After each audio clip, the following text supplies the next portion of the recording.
If we were to ask your two children and your wife, what is one thing that they love about you? What would your boy say? What would your girl say? What would your wife say? That they love about me. My boy would say that he plays video games with me Mm.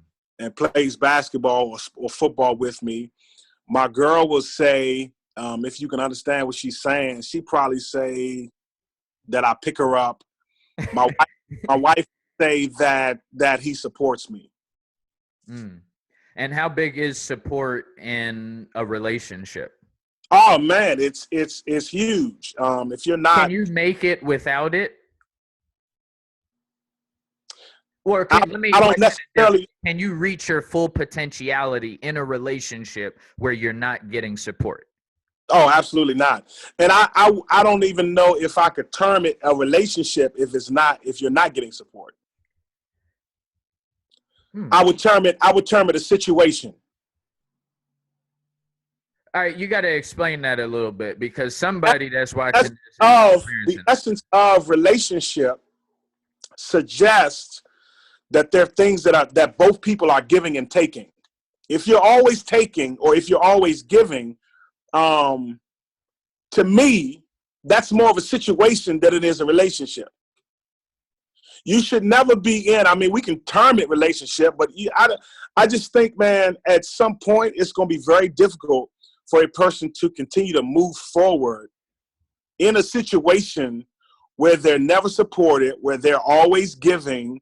I told my best friend, I said, man, it's interesting how, in some relationships with people, you're the only one calling, you're the only one texting, you're the only one giving encouragement. At what point does the other person pour in? Because, I mean, I guess you can't term it a relationship. It's a dysfunctional one. Mm. If we'll use the term. So what would you say what in your perspective, right? What would you say is rule number one for dating that we should be doing that maybe we're not doing? What's rule number one before we even go out on a date?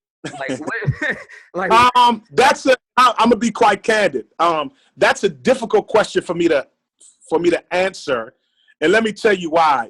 I'm currently working on my doctorate, my D.Min, doctorate in ministry, in family life.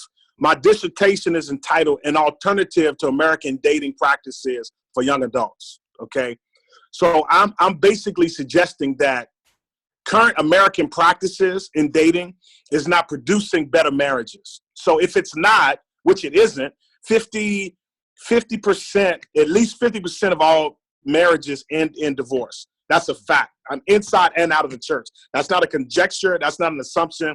These are facts. They end in divorce. Most of the people that were married, they first dated and they used American customs, cultures, all that type of stuff to date. Prior to I did the same thing. So when you say, what's the number one thing you have to do in going to dating, it's kind of difficult based on, I guess, the mindset I have. But let me offer this. What would you tell your son before you even do all this, son? Yeah. This is what you got to do. Like, what do you tell him? First thing. Know who you are. Man, I've seen this more times than I can count. Two people who don't really know each other trying to do something together. That's a bad combination. Like, you don't know what you want out of life. You don't know what you want to do with life. You're uncertain of the essence of what makes you you.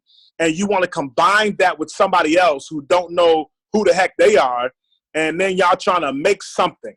But do we know that? Or do we? No, what I'm saying is go on a journey to find that out before you just full steam ahead trying to get a wife, 2.5 kids, a picket fence, and a goldfish named Malcolm. You know what I mean? It's like, go on that journey. So do you